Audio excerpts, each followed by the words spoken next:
You're listening to the Archaeology Podcast Network.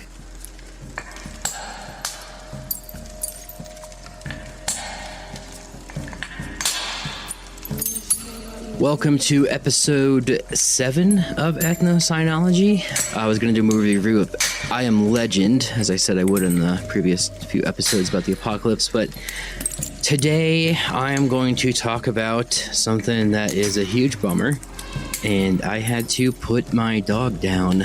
So, trigger warning for those who don't like to hear about dead dogs, but it's part of having a dog, so you've probably been through it. Been through it 2 times before. This is the first time it's like been my dog, not like the family dog, so it's been different. But yeah, I had to put Strider down last weekend, and I'm recording this, what is today, the 2nd? So yeah, it was the weekend before Thanksgiving. This will probably be out a week after that, so as of listening to this, it'll have happened 2 weeks ago. Anyway, picked up his ashes today. I'll just start from the beginning. I had dogs my whole life. I think I said that in my first 2 pilot episodes. The dog I remember having first was Maggie. She was a beagle and a cocker or Brittany spaniel mix, just some kind of spaniel. She didn't have curly hair. She had like beagle hair, but had the coloring of a cocker, Brittany spaniel. And yeah, she was a stray. My aunt was a vet, found her, or someone dropped her off at her clinic and was like, can't take care of it. You just abandoned her. So my parents, when I was like, 6 or 7, were like, here, have this dog. We brought it home as the family dog because my mom wanted the dog, and my parents thought, it's good the kids have a dog. She passed in, before Obama. I remember high school in terms of Obama got elected my junior year, so that was 2008. I graduated in 2010. Sometime before then, whenever 300 came out, because I remember we put her down. She was like starting to seize and had a lot of health issues. She was just getting old and like having a lot of seizures, just old dog. And she's kind of fat. And we put her down. And then my dad and I went and saw 300 afterwards. This was in high school. I remember being like, we were crying with my dad. There's specific times. I remember crying with my dad in 6th grade when we saw Return of the King in theaters. And I remember like crying at the end of that. And I was in 6th grade for that. And I remember it being such an impactful story that I was like crying at the end because the ending scene is just terribly sad, but like happy sad. And I remember that. I remember my dad cried one time, like when his mom was really sick. And another time we cried together, I distinctly remember it was when we put our dog down. My mom couldn't do it because it was like her dog. This was Maggie, the Brittany spaniel. I remember bringing her to the vet's office, and we didn't go in with her. The vet just took the dog in the back, I guess, because my dad didn't want me to have to go through that. I don't remember what it was. I was too young to remember. It was high school. It was a long time ago. Or that was just their policy. You just took the dog in the back. Yeah, I remember crying when we went and saw 300 that day. And what I remember being weird about that was I remember hearing like phantom barks, and she was like half beagle. So whenever the doorbell would ring, she would go wild. And like you'd hear that crazy beagle bark. And I remember like every time the doorbell would ring after that, my brain would fill in the gaps of Maggie barking. I imagine that's what ghosts are. Like people think like, oh, their father or their mom or their dead relative is like talking to them or something. It's just your brain filling in the gaps. And I remember that specifically happening with my dog because I've never had a person that close to me pass away. Both my grandfathers are gone. I lost a grandfather before I was born. The one died when I was in high school. And my grandmother died when I was in grad school. My dad's mother and father. My mom's mom is still alive, but I was never close with them. They lived upstate. I lived on Long Island. I moved to Tennessee, so I never really knew them. Never that close. So the closest like deaths I've had in my life were dogs. And yeah, like I remember that being weird. I was with my cousin, and like even my cousin who like didn't live at my house, but he was there all the time.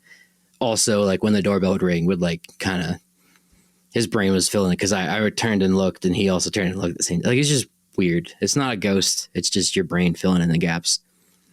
And Then we didn't have a dog the rest of high school because we were going on to college. Or I was going to college. My brother's special needs and was not going to college, but was going somewhere else. And let's see.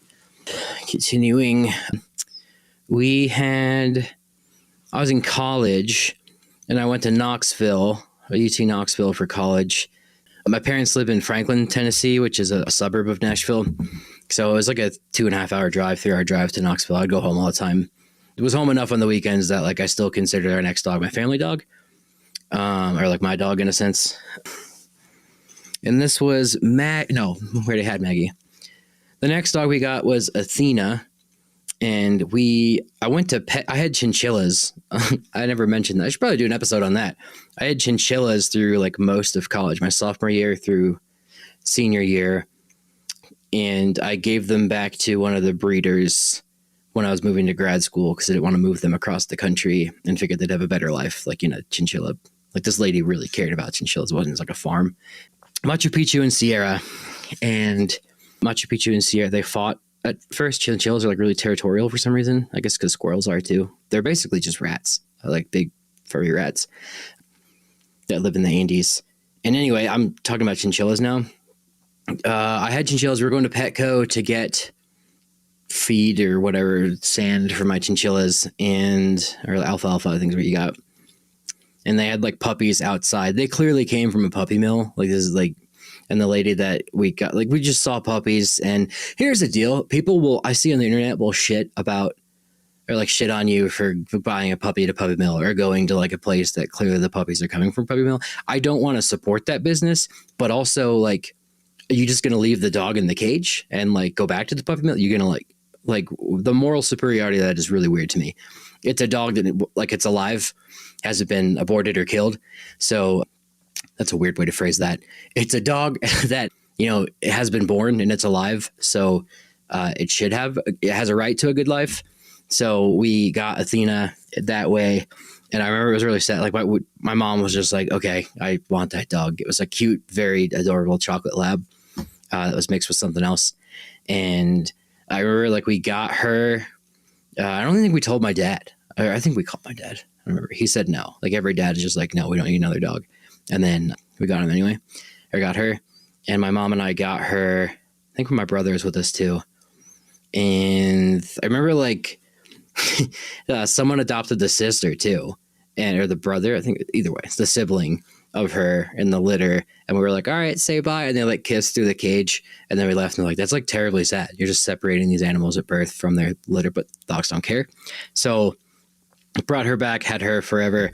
And we knew it was a puppy mill because we did ask like where they're, came from. It was kind of a weird answer that we got. And also how they were selling them outside of Petco, I don't know. But the lady was like, you need to give her this pill every day. It's like a deworming pill. And it had no like number or like name on the pill. It was almost like she made it.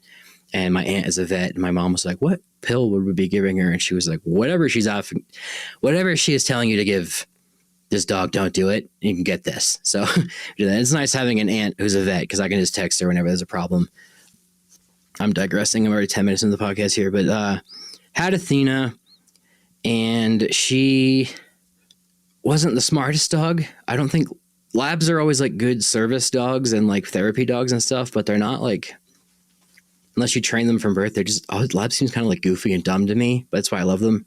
And Athena was not the most intelligent dog. She was very loving. She was a perfect family dog. Any stranger that came in the house, she was happy with. She was very protective of my mom at times. She would like show her teeth sometimes, which I guess you could blame on my mom for like bad training. But again, dogs have all personalities. Like some labs are completely like goofy and loving with everybody. But Athena was very protective of my mom with other dogs, I should say. We'd take her to the dog park all the time. She didn't fetch. She just liked to smell and run. I remember I have a video I can probably put here where like I would have the ball and I would just throw it and she just didn't do anything. And I've never seen a dog do that. Our beagle didn't fetch either. It was really weird. I remember getting a book at the Scholastic Book Fair on how to teach your dog to fetch. What's wrong with my dog? Why can't she fetch? And I got a book and she just didn't do it. It's just some dogs just don't want to. She didn't fetch. And I have a video where I took the ball and like threw it and she like just didn't do anything. And then she would like go run and check on the ball and then come back to me and then bring it back. And I think one time I got her to bring the ball back, and it just like seemed like a task for her and a chore. She didn't care. But the thing was, Strider was very much, I want to fetch constantly kind of dog, and he needed something to do, but he wouldn't cuddle. And Athena would cuddle. She would like get in bed with you. You could like move her around when she was sleeping. Just a cute family dog. It's very docile and nice. I never had her on my own. Like I would watch her when my parents were out of town. I'd come home and watch her. I wanted to bring her to my apartment in Knoxville, and they were like, no. But I loved that dog. She was a family dog. And I think she lived to be about like 7 or 8. And then she had like real bad liver failure. She met Strider. I have videos of them playing together. Very bad liver failure. Again, she was from a puppy mill, so terrible breeding, and had a lot of health issues. My mom also loves to feed dogs all the scraps. This was a problem I had when I had my mom watch Strider. Mom, if you're listening, I'm very sorry, but you made my dog fat. And I came home one time after them watching him for a summer because I couldn't bring Strider. This goes into the thing about Strider. I couldn't leave him places sometimes, and my parents were the best option, and they loved that dog like it was their own. And my mom would like baby him and talk to him like that, and then she'd feed him scraps. And I know she was, because every time I would then come home, my dog would hound me for scraps while I was eating, or like he was begging all the time. And I was like, I never taught him that, so he must, be getting scraps from you. And she's like, no. He definitely was, because he gained like 40 pounds. Not 40, he probably gained like 20 pounds. But again, dogs in their like middle age do gain weight. So but he should have only gained like 10 pounds, not 20. He lost that eventually. Athena died. All through college and grad school, we had her. And then I moved to Georgia with that job I had at the veteran program in, 2018 is when I moved to Georgia. Anyway, Athena died 2019, I think. It was right before COVID. Because I remember my mom didn't have her during COVID when she started working from home. And that took a big hit on her, because like her dog was always there in the house with her. Like always in the office, like hanging out. She had her own little bed in my mom's office, just like I used to have here. And it really hurt my mom to not have a dog anymore. And they were in Montana visiting their friend, and Athena was like, her liver was failing, and I was home, and I was like, hey, like she's dying. She'd already had issues, and I wasn't home. I think I was in Georgia. Now I had to have my friend pick up Athena and bring her to the vet, the animal hospital. And he picked her up and dropped her off. And he's like, dude, she's like not in good shape. And it's like, I know, thank you so much. And then I went home and I picked her up, brought her home, and it was like brutal.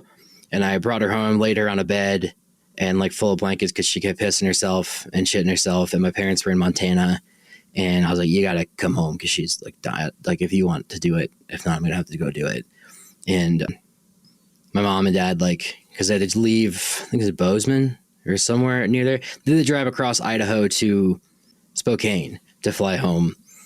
And flew in a day early. And Athena was just like, she was clearly dying. So I like laid with her on her bed. Strider would come like mess with her and like lick with her and like lick her and want to play. And she would growl because she was old and like clearly not feeling well. But after a while, he did kind of get the hint. And then I said bye because I had to go back to work on Monday. So I drove home from Nashville to Augusta, which is like a 6-hour drive. I made that all the time because I hated Augusta. Loved my job, just didn't like Augusta. And anyway, they put her to sleep later that week, and I wasn't there for it. But I remember my parents like told me like they did it, and they sent me pictures and stuff, and I had them put a projectile point I made and some sage on the ground, just because it's like a native thing here, and it just, I don't know, it's something I wanted her to go out with sage and a projectile point to protect her wherever the hell she goes. And my parents sent me a video or a picture of that video of my mom like crying with the dog on the ground. And then I was stepping outside of work and like sitting on the patio and like crying for a second because like our dog just died. Wasn't as, terrible because I wasn't there. And also it was a slow burn. Like she was dying for like a couple months, and I was like, okay, it's coming. So Strider, Start from the beginning there. I was already interested in dogs because I loved Athena, and that got me. That's Athena. Getting Athena at the time we did is kind of what got me into really being interested in dogs and archaeology. I know I have a different answer every time. There's a million different things that got me into it, but of course, having Athena and raising a puppy, like on the weekends, and I would go home to see her all the time, was a big factor. And in grad school, I studied dogs for all of my term papers and stuff. Wanted to do my thesis on dogs, ended up doing the projectile point stuff, but still wanted to do dogs. And my professor had a dog that was like a really cool mix. Put a picture of her. Her name's Callie. She's a German Shepherd mostly, but mixed with other stuff. And I was like, that is a cool dog. And she was very stoic and very good with people. She's very good at sight, on dig sites. She would kind of patrol the site, keep an eye on everything, lay down and sleep when she, was very good. Always came when she was called. Good, obedient dog. And I was like, wow, this is a good dog. And then I heard in town that they had another litter of those dogs. And it was at a trailer park in town here in Laramie.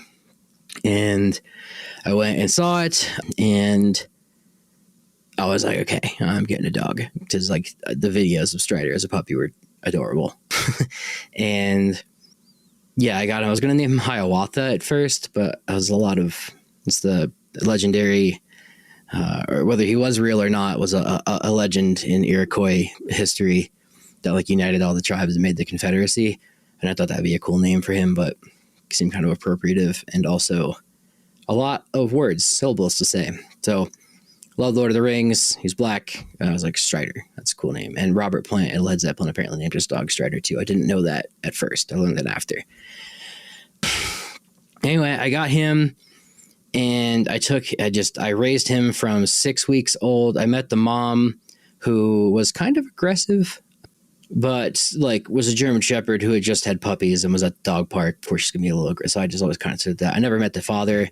I had heard the dad was kind of a dick, but I was 23, 24, didn't ask too many questions. And I was just like, I want a puppy.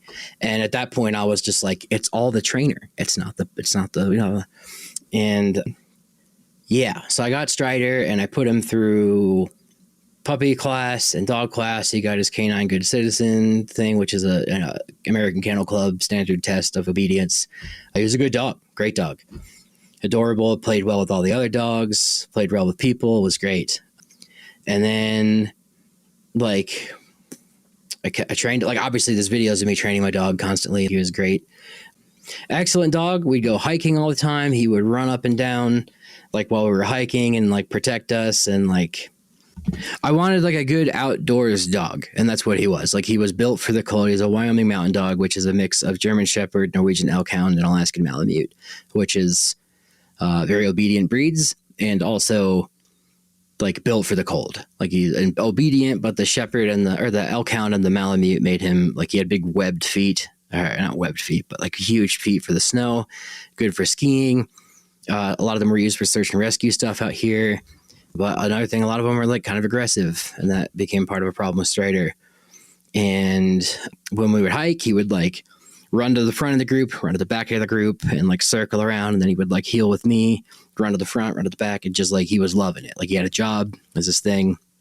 And then I graduated. And he had bit somebody just at random. It was during the eclipse, and a professor of mine like went to say, hey, and Strider just like bit his arm, and like nothing provoked it. He had never done that before. No reason. My professor was like obviously kind of disgruntled, and then he was like, why is your dog here? And I was like, well, I had nowhere else to bring him. And then long story there, but the point being, my professor was like, oh, it's the eclipse, whatever. He's never done it before. Like it's an accident. And then later on, he'd done that 4 or 5 more times. And luckily, I was always in a different county when it happened, so I never got like a judge to. And I wasn't purposely moving around. It just like I happened to just move.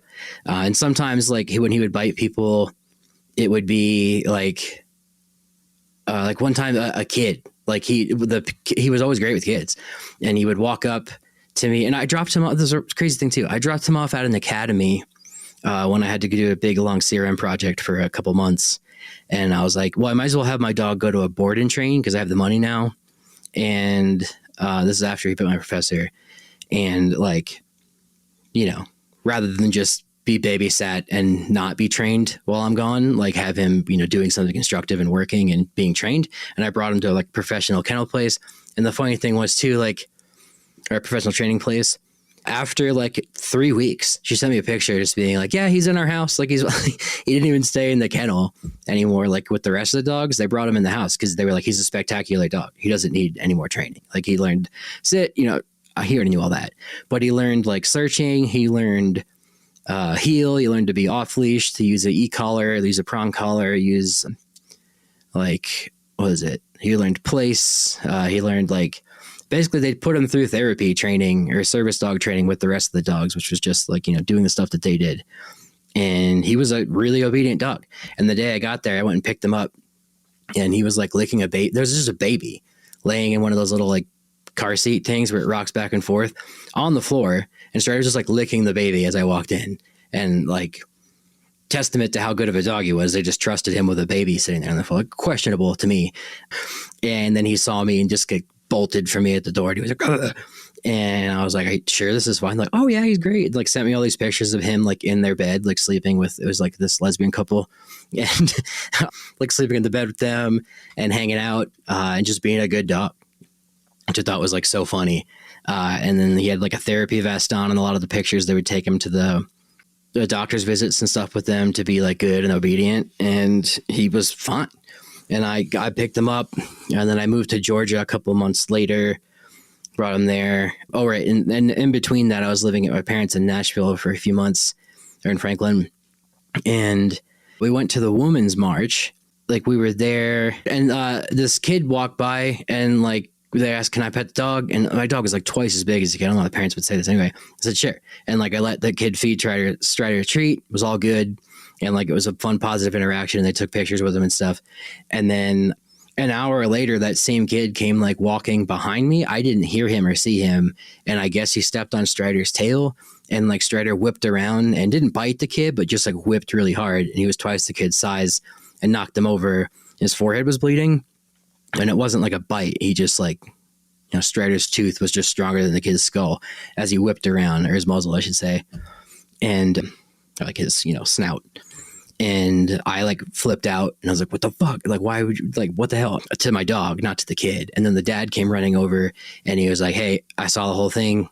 Like, it's all good. And I was like, do you want my card or anything? Because I figured he was going to sue me. And he said, no, like, that's my fault. I let the kid wander. He snuck up on a dog, stepped on his tail. That's on me. And I thought, like, what a great dad, not for letting his kid do that, but for accepting, a good dude, like accepting the consequences of what happened. He was just like, I just hope he doesn't have a scar. And I was like, here's my card, like, give me a card. And he said, no. So if you're listening now, my dog's dead. I moved to Georgia, super obedient, and like, just an excellent dog. Like, he lived in my house with me. And I think part of the major issues that went with Strider, he had eaten something as a puppy that required an x-ray. And when they did the x-ray, the vet like pulled me aside, and she was like, hey, he has really bad hip dysplasia, like at less than a year old. So that's going to be a lifelong problem. And I got pet insurance for that. And I put it because I knew it was going to cost me a bunch in the end. And that's part of why he started to get more agitated. He was very bad with kids after that moment. Like, he just was always would growl at kids and was scared of them. Understandably, it was traumatic for him, I guess. Really good dog. Like, I would have him search stuff, but I was working all day, 8 hours in a lab, and then coming home, and he was stuck inside all day because it was blazing hot in Georgia, super humid, not for a dog like that. And he didn't really have much to do all day but sleep, but that's what dogs do all day anyway. And he would chase the dog up and down the fence every day, the neighbor's dog. But I would take him for walks. We'd go to the dog park. He was fine with people, fine with dogs. He was great. And then one day it was when Trump gave us the day off for, I want to say it was H.W. Bush's funeral. We got like a national holiday for it. And I was like, oh, sweet, I'm going to go to the forest. And there's a national forest near us in Augusta. It was right across the river in South Carolina. And I took him there, and it said no dogs, off leash, have to be leashed. There was no one there. I was the only one parked there. It was this little bike trail. and no one was there. And I had walked with him, and it was rare that I could let him off leash in Georgia because there's just no out west. You can do it everywhere. There's national forests and stuff that there's certain designated areas where you can. There's just no people, big open spaces, public land. Out here, out west or out east, there's like lots public land or state land or metro land, city land, and it's like harder to do that. And like I let him off leash this one day because it was winter. It's like December, I think. Maybe January. I think it was December. And it was like such a nice winter day, nice and cold. So he would be fine running around, and we were all good. And like taking pictures of him and stuff. Like I guess it was a fun day. Like it was finally like he was like free. He could be a dog again and like run around and like do the thing where I'm hiking, and he would zip up and zip back as I was, hiking, and he would like check on the hill and stuff next to me. And 3 hours out there on the trail, totally fine. And then as we're walking back towards the cars, I was probably like half mile back to the car. He just growls, and I had him back on the leash, and because I was walking back towards the car, and this bike lady came flying by me, and I like pulled him to the side, and he was off leash, and I even waved to her, and she waved to me too, and it was fine. And then like I let him off leash after she went by, just to like, because I had another like probably half hour back to the car, and no one else was with that lady. And then after maybe 10 minutes of that, another bike came, he growled, and this bike came flying. I didn't see the bike or hear it because it just was zipping down. And I guess it was against the wind, so I didn't hear it. Anyway, Strider growled and like chased the bike and then bit the dude's leg. And then the guy was like understandably freaking the fuck out because this giant dog with a vest on that looks like a fascist, police dog bit his leg. And he was like screaming at me. He's like, "You didn't even call him off. You made him do that." And I was like, why would I do that? And then two, I didn't see you coming. You came flying down. Not your fault. He just, he was off leash. And he was like, "Why was he off leash?" And I was like, because I didn't see anybody for like 3 hours. And the guy was like, understanding, he was like crying because Strider's a huge dog and bit his leg and he was bleeding. And I was like trying to help him bandage it. And he was like, "Oh, you ruined my vacation." And I was like, I'm sorry. And just he's in shock, right? He's just saying pretty mean shit to me when I was just trying to be as polite as possible. And like, but in that moment, I just remember like understanding, like he's just a huge dog and this guy just was having a great day biking, and I already had a prejudice towards bikers anyway, and that bit the guy. And this guy might have a cousin who's listening, and he's like, "Oh my God, this is a dog." So anyway, if you're listening, dude, I'm sorry. And animal control came, and the guy was like, "Is that a wolf?" And I was like, "No, he's like before animal control, and the guy asked if it was a wolf, and I said, "No, he's a German Shepherd mix." And he's like, "Great, a wolf." And I just did the dick move that I would always do and be like, "Well, technically all dogs are wolves." And then he didn't like to hear that. And I like was like, "Whatever you need me to do, blah, blah, blah." And I went back to the cars and they were there, and the guy wanted to call an ambulance, and the wife was like, "You don't need an ambulance." And he was, again, just in shock. I'm not saying the guy was like a pussy. He was just in shock because this huge dog bit him. And it was very interesting to me studying dogs to see how like this man reacted to that, because I probably would have been in shock too. He's a huge dog. And it just came flying out of nowhere. Or like to turn the corner on a bike and then just be chased down by a huge German Shepherd is, kind of wild. And animal control came, and we were talking and like I put the dog back in my Jeep. The guy rode his bike, back up ahead of me on the trail. I walked back and I was like, my car's there. I mean, I'm not going to like disappear. So then they were waiting. I remember the guy like looking in my car, and I heard him yell like, "Does he live in his fucking car?" It's like, my car was a mess at that time. And the wife was like, "You don't need an ambulance." And animal control was there, and they took a picture of Strider and they scanned his thing, and he wrote me a citation for animal at large. And the guy pulled me aside, and he was just, or the animal control guy, and he was like, "He's supposed to be on leash, but just so you know, dogs like to chase the bikes, not for the people, because it's the sound and it's something flashy." And I was like, "Oh," and he's like, "I see it all the time." And I didn't know that. I don't know if that's true or not. But anyway, I had to go to court to like pay the thing. Well, before that, the guy, I offered to like, he was like, "Yeah, you ruined my vacation. I hope you're fucking sorry." And like all this, just again, like maybe he was a dick. I just at the time remember being very apologetic and in the moment was like, what am I going to do? Lie? Like just say like, he didn't bite you. Like he clearly did. Like it was 100% my fault. And all I was doing was like completely accepting all culpability for this and like being as cordial as possible. And I think the guy kind of wanted me to like push back on it. And I was just doing everything I should have. And I would want to be, maybe I wasn't as sympathetic as I could have been. I was just like also kind of in shock that my dog just did that. And I was like, he's never chased somebody on a bike before and bit them. He's bit a person like on the arm who tried to pet him, but that was about it. And yeah, so the animal control came and the guy told me that. And I gave the lady my card and I was like, look, he was trained at this place where they train like PTSD dogs and service dogs and stuff. Like he's had training. It's just an accident. And then she was just like, well, my husband's going to have PSTD now. And I remember her saying PSTD and I was stuck in my head. And I was like, oh, funny joke, lady. But I paid for their dinner. I said, send me the medical bill. It was like $200 for him to get antibiotics and a bandage and shit. And then I paid like an extra, I think $50. And I was like, dinner's on me. And he was, texted him. He was very nice. And he was apologetic afterwards. And he's like, sorry, I was not myself. And I was like, no, I get it, dude. He's a huge dog. And then me being me, 2 months later, I forgot about the court date. I thought it was like the week after or something. And I didn't end up going. And the animal control guy called me. And he was like, hey, I'm in the courtroom like right now. Are you not coming? And I was like, oh, fuck. I thought that was next week. And he was like, dude, I'm going to tell you right now, like, you did everything you should have. You were very apologetic. You paid for the guy's thing. He was I think the guy said he was kind of an ass. I remember being like validated in that moment. And he was like, you did everything you could have. It was an accident. I'm just going to write it off or whatever. And I was like, oh, okay. And I don't know if that's illegal for me to say that the guy just like did it, but it was just like, they're going to throw the case out because I paid the thing, whatever. Or I didn't have to pay the fine. I remember what the deal was. It was something different in South Carolina. Anyway, so he didn't have that on his record. And after that, I was like, okay, my dog clearly has a problem. I can't have him off leash anymore. I can't trust him around strangers. So I need to be more. And that then made me have him be more sheltered. And he had to be on a prong collar when I walked him because he's too, put it this way, a sled dog, when he has a flat collar on, like here's Strider's collar.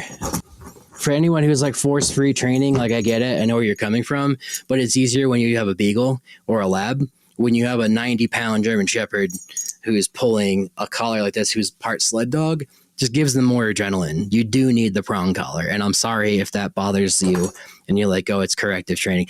Before I used a prong collar, he already had behavior issues. So don't say that it had something to do with the prong collar. This was after. But it's just like you have to hold them in a prong collar. It's not barbed wire or anything. It's just like kind of pokes into their neck. And if they're not pulling, it doesn't hurt them. But if they start to pull, it pokes into their neck a bit and puts pressure, it pinches a bit. So when he would have that on, he would walk beautifully. He would heel. He was like, and like when I would pull it out, he would get stoked. Like I didn't bother him because it like meant we were going outside and we were training. And if we had a vest on, he knew it was training time and he would sit better. Like he would heel better. Like he just vest and collar meant like it's go time because he liked to work. Anyway, this is a long podcast now. But what was I going? I was like, okay, you have a problem. We're getting training. And I thought about doing another board and train, but I didn't have $3,000 to do that again. And I was like, I'll just do it myself. And I found through, I worked for a vet program and a guy who trains service dogs for vets. I like emailed him and I was like, hey, I have a dog who's got some problems. He's been through all this training. He's very smart. What do I do? And then he had me come to classes with him in the service dog training. And I think they had classes for obedience and stuff on the weekends anyway. That wasn't exactly service dog stuff, but I didn't have to pay it first. And like, he was like, because I worked for that program and then I started paying.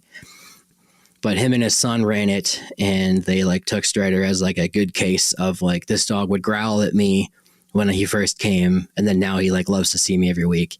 And we would do like healing and it was more training to be around.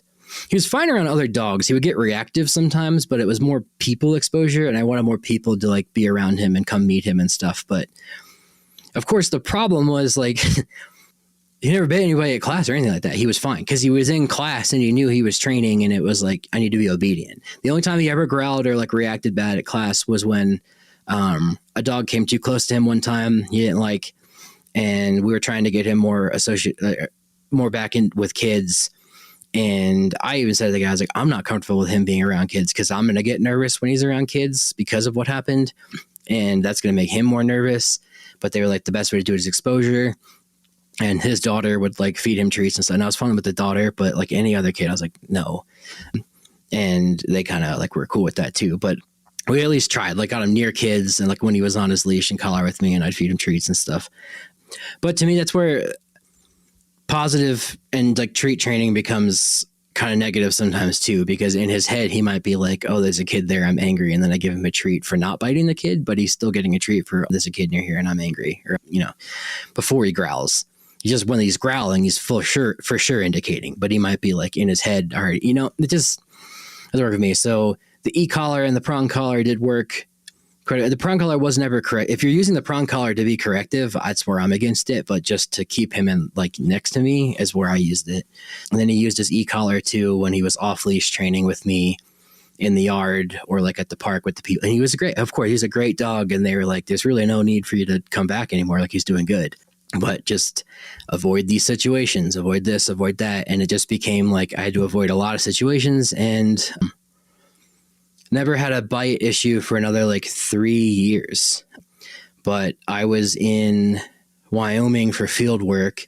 Anyway, ended up trying to bite an electrician at my parents' house. And he was always fine. If people came in the house, he loved them because he knew it was like, someone to play with. And he would bring their toys and stuff. But randomly he bit an electrician.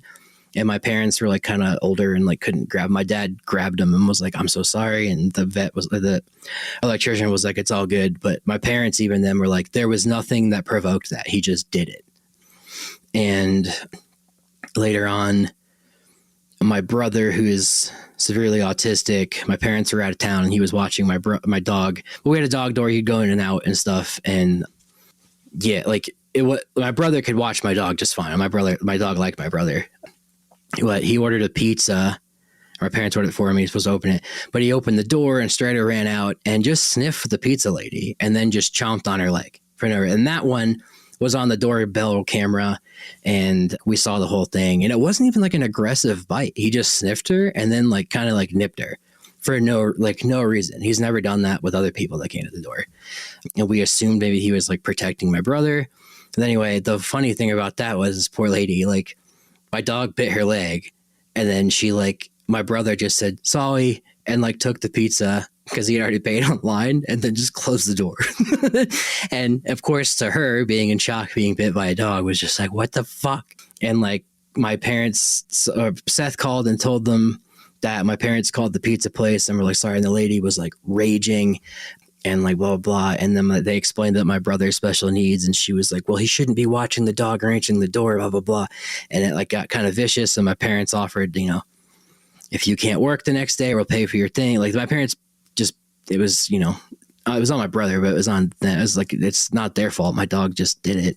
And this is an unfortunate set of circumstances. And yeah, so they paid, and the lady, my parents went down to the pizza place and like apologized to the lady, and she was still like very angry.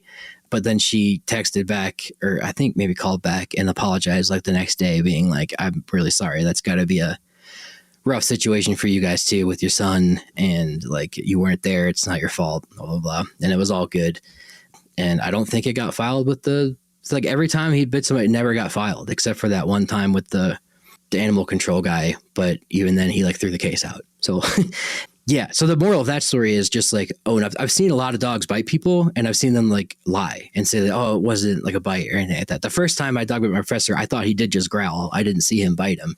And I was like, I thought he growled. And he's like, no, he bit my arm. I was like, oh shit. Cause I was like kind of half looking. It was the eclipse and shit like that. I can't remember the specifics of that. I did not notice that he bit my professor. I thought he had just growled. And then the next day he was like, no, he bit me. I was like, oh shit. So anyway, that was the last time for a while that he did that. And like, I still took him to training. I took him to, I'll say it once, dog training, Vinny Soma. You've probably seen him on TikTok or YouTube or Instagram. Great guy. He does classes in Nashville actually. And I hit him up on Instagram Actually, Donnie connected us, and I went to one of his classes, and I brought Strider. And of course, Strider, again, was an exemplary dog. Totally fine. But, and like I took pictures with him. He's like, that's a big dog. And like, he just kind of pulled me aside, and he was just like, hey, man, some dogs just bite. You got to work around it. And I know that's going to be very contentious for some people in the comments, but I've noticed that my whole life with other dogs, and then having my dog. And I know you don't know, I'm telling you my experiences here, the negative ones. I'm not telling you all the positive experiences with my dog right now. You don't know the experience I've had with my dog and how much training and how much I've worked with my dog and how frustrating it is when he does this shit. And like, I can give him so many treats and be like, good boy, you know, and never, and like, there's some trainers are like, never say bad dog. A bad dog sometimes is required when you bite somebody. I'm not going to lie. I never hit him or anything. I was just like, bad dog. And I apparently he learned that at the training place, because anytime I would say bad dog after that, his ears would go back, and I'd never said that before. But anyway, I'm going into the force-free versus corrective training. I'm more of a force-free person. That's what I started with my dog with when he was good, but he's still, I think, again, that works better when you have a small dog that doesn't bite. When you have a bigger dog that needs corrective stuff, like, you do have to work around it. And the more I bring him out of situations where that is not going to happen, the more he's less socialized. You know, he's not going to be around. So, and he's a huge dog that needs to run around. And my mom would take him for walks and stuff, and to tire him out when I wasn't home, because he was with my parents when I was at field work.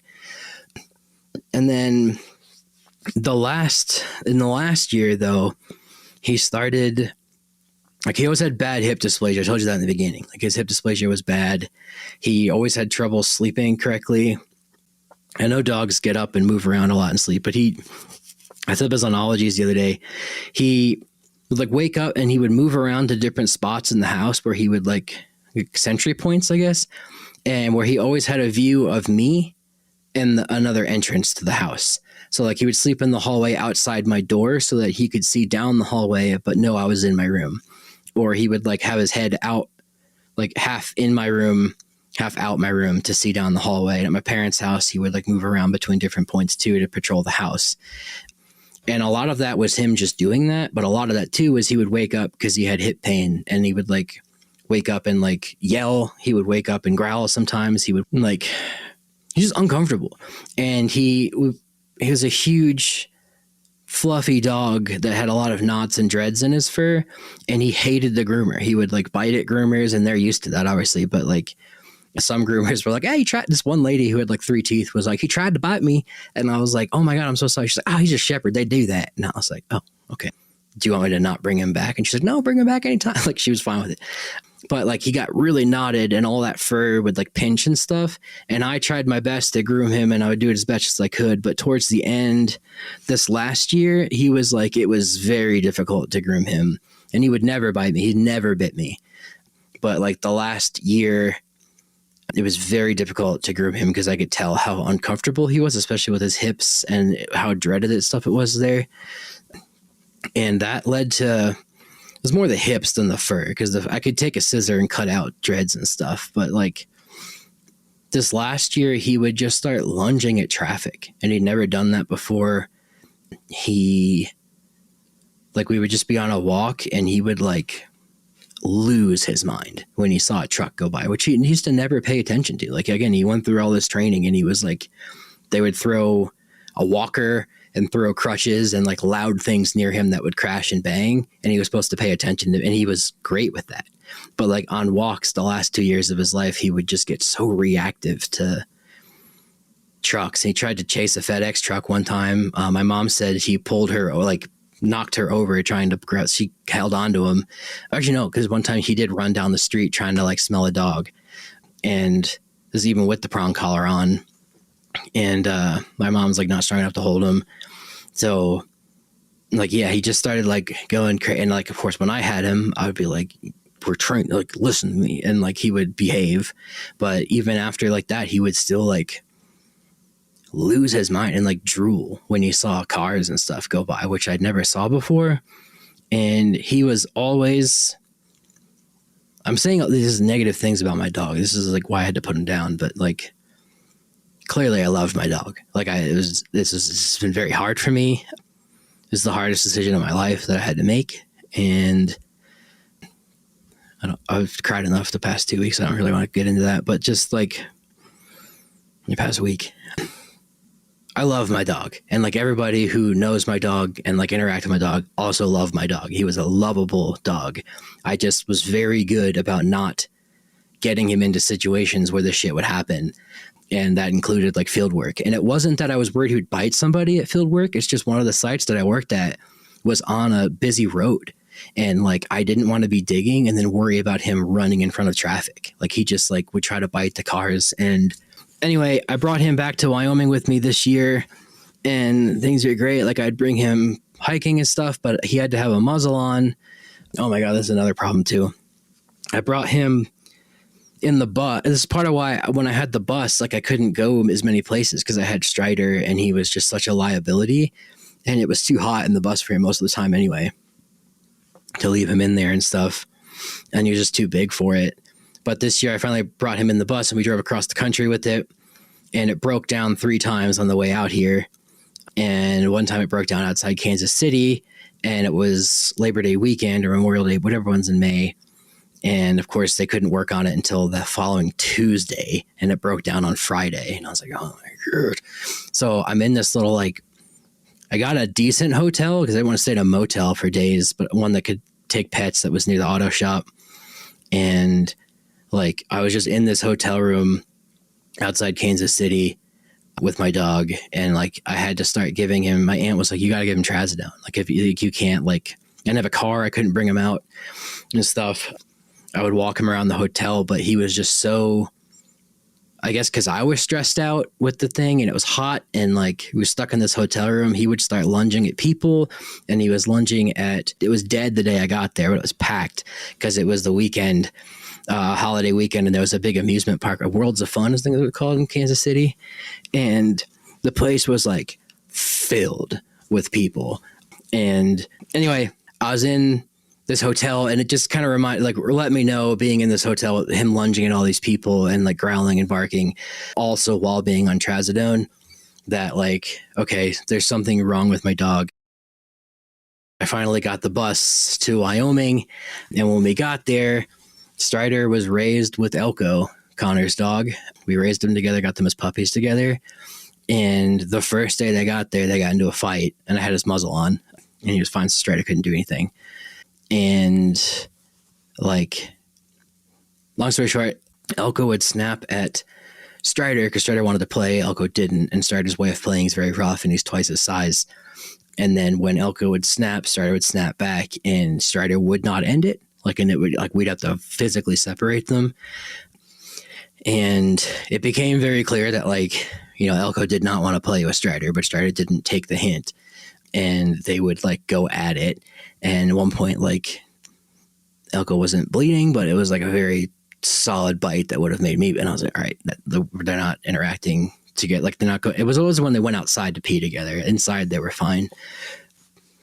But a dog that he grew up with and was raised with and played with for years, they were fighting really hard. And then I was like, okay, well, he can't hang out with other dogs now, like unsupervised or without a muzzle on.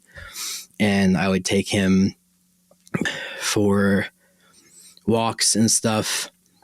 And we you know, I'd take him for a walk around the street, around the neighborhood, and he was good. Like he had his quirks and stuff, but he would still, like, I distinctly remember a UPS truck where a postal service truck went by and he like drooled and tried to lunge at it, and like, or he lunged at it and then was like drooling because he couldn't get to it. And I was like, hey, something is up with my dog. And I would go to like social functions and stuff in Laramie with, you know, friends from the department and stuff. They're like, where's your dog? And I was like, I just kind of just would tell he's a cunt. This is what I said, which he was. But I was like, I never really like went into it because it's kind of, I mean, real, if your dog is like to see, like, I felt kind of shameful of it because it felt like I did something wrong and I wasn't doing enough for my dog, and that, like, you know, like I'd failed him, that I didn't train him enough. And it's like, everyone around me was like, no, you've trained the shit out of that dog and you're a good dog owner. And like, people who don't even know me on the internet were like, clearly you're a good dog dad. And I was like, yeah, but you don't know all of it. And it's like the level of training I put into him and like drilling and like how much. I think it might have just been a combination of my anxiety of him doing something that he fed off of that made him anxious too or something. I don't know. But I did learn that his sister was put down for aggression and his mother didn't get put down for aggression, but she got the mother and one of his siblings were like roughhousing. The owner owned one of the siblings with the mother. And they were roughhousing, and she ran into her while she was jumping or something. She broke her hips in like a scuff with the other dog. And when the breeder went to pick up the mom to put her in the truck to bring her to the hospital, he bit his ear. And like that, and then she had to get put down because it was going to be like a $40,000 surgery to fix her hips. And, it wouldn't be the same life. You got to put a dog down at that point. And he's missing part of his ear. And that was always like in the back of my mind too, was like his hips are so fragile. And this is another thing too. I was at Dr. Bob Kelly's house for 2 months house sitting, and it was a wood floor, the whole house upstairs at least. And he would like fall down the stairs a lot because he didn't have enough grip and his hips would give out and stuff. And like one time he like slid all the way down the stairs and it looked like Mufasa like sliding off the cliff, and he gave it this, and they gave it this like yowl and like yelp the whole way down, and it was so sad. And I was like, no, because he wasn't strong enough sometimes to like support himself, and clearly the hip pain was a big problem for him. Anyway, he was fighting with Elko. He had to be muzzled, and we would bring him out hiking and stuff, and I had to muzzle him because I'd let him off leash in Wyoming where he could be off leash, but I'd muzzle him because I didn't want him and Elko to go at it. If somebody came walking down around the thing and do it, like a car drove by one time and he chased after it, and I was like, oh, at least he has his muzzle on, but like I would recall him and he just wouldn't come back. He just wouldn't, because he would like get into this like wolf mode of like, I have to eat that car. And I debated on it for a while, and like my parents were like, I don't think we can watch him anymore.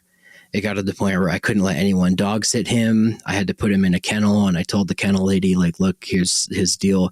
And he was in the kennel. It was like a decent sized kennel, like inside a kennel house on a farm. So there was like the kennel, he would like the cage he was in, the fence around the farm, and the fence around the whole property. So he could not escape. And that would make me feel better, because one time he did escape a dog sitter's. The first time I ever let him with a stranger that I didn't know, I was out of signal because I was doing my first CRM project, and I went to lunch the next day and finally got signal on a hilltop, and like a bunch of texts came, and then my friend found my dog at the pound and was like, is this your dog? He had escaped. So that was like when he was 2. So from then on, I did not let anybody dog sit my dog unless he went to a kennel. And he went to a kennel that the dog trainer in Georgia recommended and stuff. Like it got expensive when I would travel, and I felt bad that he was locked up in a kennel with other dogs just barking all day, but it was peace of mind for me knowing, because he's so smart, he would escape and I wouldn't worry about him biting somebody. Anyway, if you're in that situation, I feel for you. It's very stressful. And then I really debated on it, and I obviously didn't want to put him down. I wanted to get more training and stuff, but like his hips were clearly a problem, and he was on trazodone. And watching him just be stoned, stuck in my room with me all day in the house, and like moan and just be stoned and stuff, upset me more than him being trapped inside not on pills. Because it's just like, what's the quality of life there? Like, he's just not a dog anymore. He's just like an animal that's pilled out at my house. And he would be sweet, and he would come and like lay with me and stuff. But I could tell he just like gave me the look multiple times of like, what's happening. And that really hurt me. And like, I couldn't bring him around other dogs. I couldn't bring him to social functions. I couldn't bring him to his favorite place in the world, which is Wyoming, where you can zip around. Like, I just couldn't do it. Like, he just too much of a liability. And it was straining my relationship with a roommate and his animals, and just like, it was just like, okay, I don't want to do this. And I was debating on it. And then I finally talked to the vet about it, and he had a record at the vet here of, needing to be sedated when he was there and stuff. And they were like, if that's what you decide to do, like, he qualifies. And I talked with several behaviorists on Instagram that I've met, and several, like, the behaviorists that I disagree with in their trainings. And they were like, it's better to let him not suffer if he's suffering in his head. And another person told me, like, if he's like, freeing them for a mental prison is like the same as like a, physical pain kind of thing. And he's only 9. Like, he could have lived another 2-3 years healthily before he really started to break down. But did I want to see my dog become very violent, drool more, and like lose his mind, and also stress out every day that he's going to eat somebody? Or like, he could easily kill a dog, and he could easily kill a kid. Every dog could easily kill a kid, but like, I would look at a kid would walk by, and like one time on a walk home, this is like 3 months ago, a kid just zipped around the corner while I had my dog, with his prong collar on and a harness, and not a harness, just a prong collar on. I had him good, and the kid zipped around the corner, and like Strider lunged, and I grabbed him and stuff. And it was just like constant every time, it was always on my mind, like, he's going to hurt somebody. And it just became the point that I was like, okay, I just can't deal with it. So I made an appointment with the vet, and this is when it fully solidified for me. I took him for his last day into the mountains, and like drove, and the pass was closed, and not even closed yet, but it was just coated in snow. Like, I couldn't get all the way through to where I wanted to go, like to my secret spot where I know there's no people. And I went on this like ski trail. There was no one parked there. It was all good. And I was like, okay, I'm going to keep him leashed, but we're going to walk. And no one was there. I hadn't seen a car the whole way up, like an hour drive up into the mountains. And of course, as soon as I open up the car and I let him out, and I let him out of the fucking Subaru, and his leash wasn't on yet because he was, in the car. As soon as I let him out and I was going to let him like sniff around for a second, he's good with that. And I'd call him and put his leash on. As soon as he jumps out of the car, a Subaru came flying up the fucking road, which a little too fast for my liking for their safety on this snowy mountain road, but it was a Subaru, and he was an older guy. He knew what he was doing. And Strider just bolted. And I have never screamed louder in my life. And I was like, Strider. And then I was like, come. And I was like, come. And then I yelled, bad dog, because that usually, like, he knows tiny. And I was like screaming at the top of my lungs so hard that like Colorado could have heard me. Like, it was so loud. And I didn't see him for like 5 minutes. He chased this car, and the car just kept going too, which I know they saw him run at him, and like kept going. And I assume the guy figured like the dog will tire out and turn around and go back to me if he just keeps going. But further up the road, I had turned around from that spot because it was too snowy, and he just flew up the road and started to chase the car. And in that, I had my pistol with me. And in that moment, I was just like, okay, I'm going to have to see my dog run over, and I'm going to have to shoot him, because he was not coming back. Like, he was out of sight. I didn't hear the car anymore. I didn't hear him. And I was just waiting to hear like his German Shepherd squeal. That like when if you step on his paw or even get near him, he'll squeal sometimes and screech. If you have a shepherd, you understand what I mean. And I was waiting for it, and I didn't hear it, but I was just like, like running up the hill without snowshoes on and my snow boots, just like running with my fucking gun in my backpack, just knowing I was going to have to put my dog out of his misery. And I had thought about doing it myself too. And I think that's illegal, which is why I never did it. But I think in that situation, it's warranted. And like, I was just like, I literally have an appointment to euthanize you tomorrow because you do this, and you're going to hurt yourself, and you're about to get your ass run over. And this is where it's going to get hard for some people to hear, but like, I was running and I just like, I've never actually killed something hunting. I killed a rabbit. I've been with people hunting that have killed larger animals, but I've never done it myself till something big. And I've shot into a dead animal, multiple, with guns and arrows and paddles, some experimentally, some while hunting. And in that moment, I was just like, okay, take a deep breath. you're going to have to shoot your dog, and you're going to have to see your dog in an intense amount of pain, and you're going to have to put him down. And like, and then the police are going to come because someone's going to call it. There was a shot. Well, I guess you're in the mountains, but it's not hunting season. So I guess maybe it is. Anyway, in that moment, I was like, okay, I'm going to have to shoot my dog, and I don't want to see this, and I'm not going to be able to unsee this the rest of my life. And this guy's going to be so angry and apologetic at the same time. Like, what version of this person am I going to get? And luckily, my dog came running down the hill, completely fine with his tongue out, being like, hi. And I just like had the biggest sigh of relief in my life that like, okay, he's fine. I don't have to shoot him. But in that moment, I was like, I am making the correct decision, because I felt bad. Like I was giving up on him, that I was going to put him down because I wasn't training him good enough. But in that moment, it was like, okay, not only is it for the safety of children and other dogs, it is for his safety now that I'm going to have to put him down, because he is going to get run over, and it's going to be brutal, because there's a switch in him that would not let. And if you're a person out there who's going to be like, well, you could have worked harder. And I've seen people go after people for this. Fuck you. One, you don't know my story.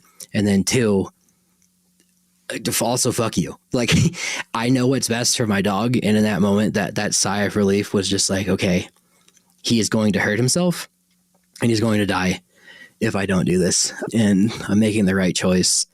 And I didn't want to post about it or tell anybody that this is why, but people who asked, I did tell, because I didn't want to lie. And yeah, it was hard. So the next day, or later that day, I took him. I didn't have snowshoes. I'm an idiot. I got all the way to the mountains, didn't bring my snowshoes, so I couldn't hike on the trail. And he was not. He's supposed to be able to run in the snow just fine, but he kept getting the snowballs between his paws and kept eating them. And I was like, okay, we can't come here. The snow's too deep for you. And I went to a river spot that he liked a lot, where he could run up and down the river, and like, the whole mythology thing with dogs in the river and stuff. So I was like, all right, let's go to the river and just like meditate. And he just wanted to play fetch the whole time. And we threw the ball. And again, every 5 minutes, I was like looking over my shoulder. Is anyone parking here? Am I good? And he's fine. He's zipping around. Even went swimming, which he doesn't like to swim, but he swam. I think he like knew, or he at least knew I was stressed about something that whole week, because he kept pawing at me like more than usual. And like, you could tell something was up. And we played fetch for like an hour. He didn't tire out. Yeah, we were playing fetch the whole time. And then we went to a spot in a canyon, like a half hour away from there, where we had buried my friend's dog almost 10 years ago now, who got hit by a car. And I went and found his grave, and we played fetch near it, and it was kind of a hike to it. And I was like, hey, look, it's Uncle Cosmo. Strider didn't give two shits, but I cut some sage grass. Is different than like actual sage that you like cook with. The smell of sage grass is so fucking nice. The smell of sage grass is like what Wyoming smells like to me. And I just wanted Strider. And Athena, my parents brought a little dime bag of sage from it looked like weed. But I got actual proper sage, and I didn't bring a knife because I'm dumb. So I had to like literally flint knap some slate that was near the grave and I made a chopper and was like cutting the fruit of this, like cutting it off, trying to get it. And it grew out of Cosmo's grave. And I thought it was kind of poetic and stuff. So I did that. We were fetching and stuff. And then he took a solid nap in the car, and I brought him back home after a long day of hiking and playing fetch. He was eating the farmer's dog, and I gave him like double servings of that his last day. I cooked him. He likes the fire. He likes to chase the embers on the fire. So I did that with him, and he seemed scared of the fire for this time for some reason. I think he knew it was up, and I gave him a bone.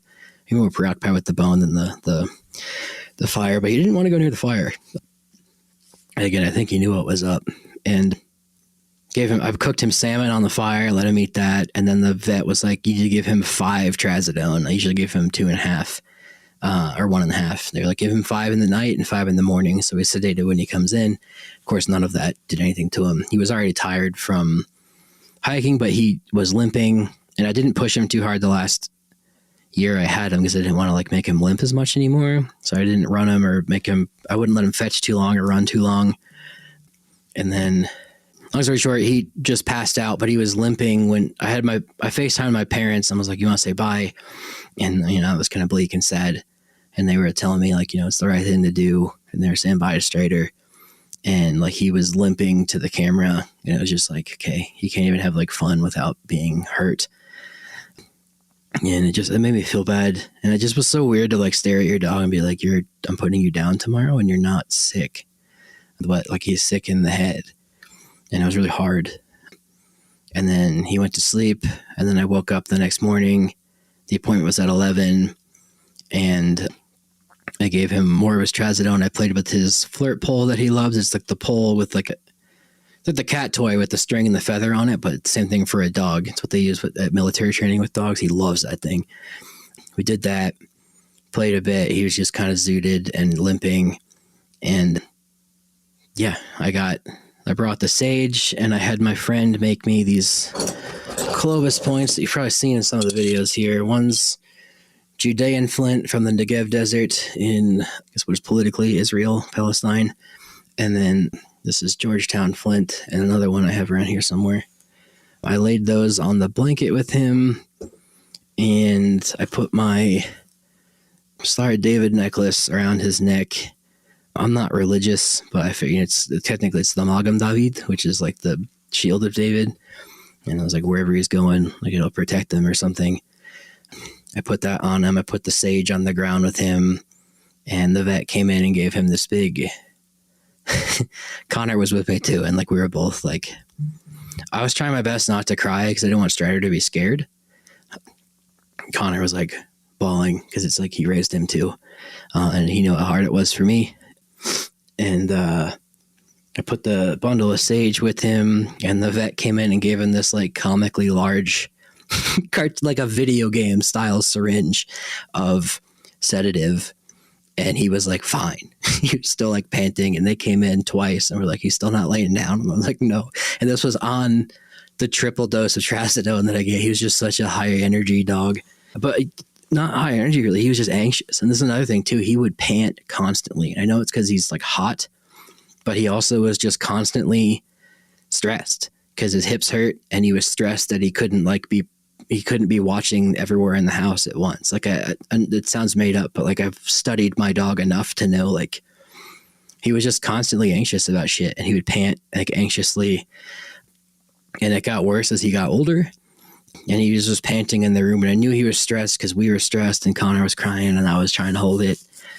And I put the David around his neck, put the points, and I had the sage on the blanket with him. And they came in and gave him another comically large syringe, and he still wouldn't lay down. And after like another 10, 15 minutes, he finally laid down, and they came in, and then they give him, I forget what it's called, but it's like an anti-seizure medicine, but it stops your heart in a high dose. It's like an overdose of it. And they essentially go to sleep. And then once they're asleep, they give them this injection and their heart stops. But Strider didn't go to sleep.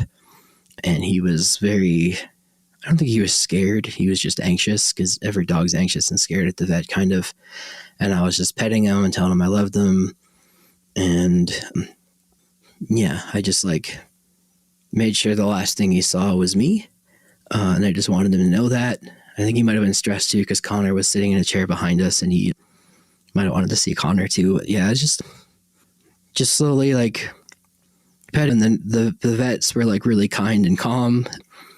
And again, I felt more like relieved than sad.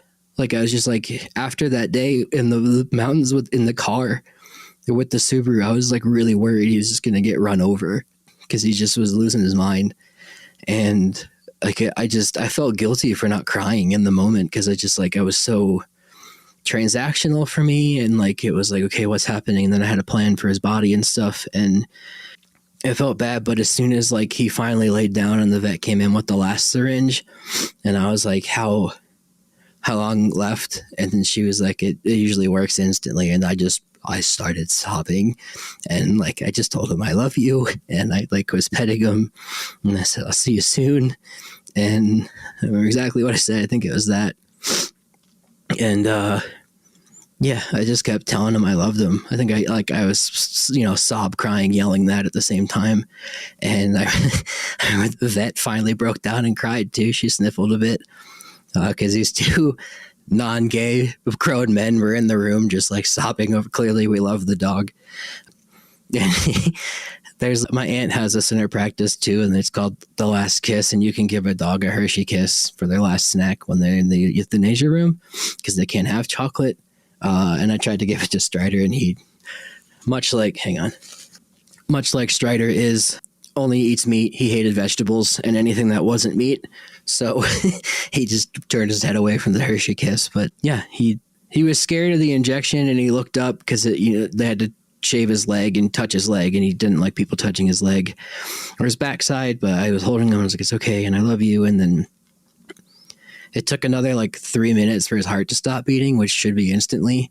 And she was like, yeah, he's a fighter. Made me feel bad because I was like, is it not, am I making the right decision? Like, is he scared? Is he fighting it? And like, he was just an anxious dog, and he wanted to be with me. And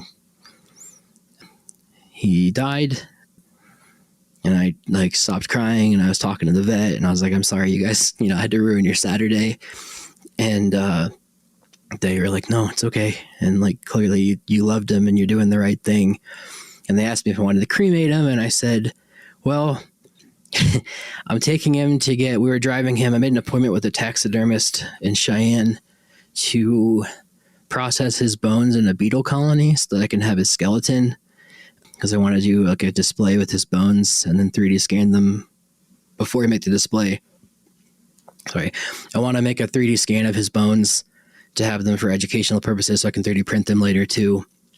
But also, I want to make a burial, like an archaeological excavation of a dog burial display to put in a museum someday, or just in my house, just to have it. And the taxidermist was very kind and understood like what was going on. And I told her all about it, and she saw my Instagram and stuff. And she also was like very, it was transactional with her because I had to pay. But like, also like she understood, and she's like, I think this is a really good thing. And the vet even told me like, I think that's a really unique and good thing to do with his bones, especially with you. And then I called the cremation place that the vet uses, and I was like, I'm going to bring multiple bags of a dog, but I promise it's not a human. And they were like, it's okay. And I got his ashes, and I went and picked up the rest of his remains. Oh, the funny thing too is I left my necklace on him, and the taxidermist was like, I found this, and it was like my Star of David necklace. And she was like, I didn't see that on him, and I assume you didn't. And I was like, no, I didn't. I left that on. I forgot. I'm wearing that now. And then, yeah, so like he passed with wearing that, and I can wear that around me now too. I might make some jewelry out of one of his, like you can put ashes in jewelry to make rings with too, but his ashes are here. I'm putting them in I'm got this custom made urn in Egypt. It's being shipped right now. That's like Anubis. I'll put a picture of it here. Anyway, I've gone on way too long with this. I miss my dog terribly. I've cried and cried and cried the last week, but again, it's the right decision, especially after that last day. Like in that moment of just fully accepting that you're going to have to shoot your dog and see him cut in half by a car was really traumatic for me. And I just didn't want to have to deal with that again or worry about that again with him or bite another person. And he lived and everyone that messaged me on Instagram, thank you so much. Like it was insane, the overwhelming support. And everyone was like, clearly you gave that dog a good life. And the people who did ask, and I told them what happened, you guys listening right now are the first ones to hear all this, by the way. They were like, it sounds like you made the right decision, and I haven't gotten any judgment for it. And I really appreciate that. So thank you. I am making a GoFundMe tomorrow. Today is the 2nd. Tomorrow I'll be putting a post up on the 3rd that has a link to the GoFundMe to, if you would like to help pitch in for the urn and pitch in for his burial remains display. I think it's going to cost a couple grand to do it right, and just to make sure I have what I need and make sure it's all good and preserved, and to pay people that are helping. Anything extra will be going to the Native American Humane Society. I've talked with a person there. I've already donated to them before. They're working on legislation to help, dogs on the reservation out here get homes and health care or veterinary care. So anything extra will go to that. If you'd like to donate, I know I don't need your money, but I just like people are like, if there's anything I can do, it's like, well, yeah, here's what you can do. Help me do this. You guys all made this account, made my YouTube because of my dog. It's all because of him. If you'd like to donate, you can honor him that way by donating to this. That would be really cool. And anything extra, again, will go to the Native American Humane Society. So I'll do another one where I talk about more positive things and fun stories with Strider. I just wanted to get this off my chest because I made it sound like he's like an evil dog. Or not an evil dog, just a bad dog, but he's not. It's just the bad shit that like led to why I had to do this. But I'll do another one about, fun stories with Strider. And if people want to call in, or I'll do a live talk about stuff with Strider. Yeah. Thank you. So that is gofundme.com/ethnosynology. I'll put that here. And thank you all for listening, and especially here on YouTube. I know a lot of people comment about Strider and stuff all the time. I'm really sorry you won't be seeing him anymore.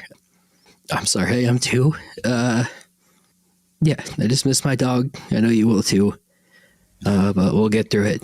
And I eventually will get another dog once I've traveled to enough Latin American countries. And, taught enough English now that I don't have a dog. That was a weird thing to end this on. But that's my podcast. All right. Bye.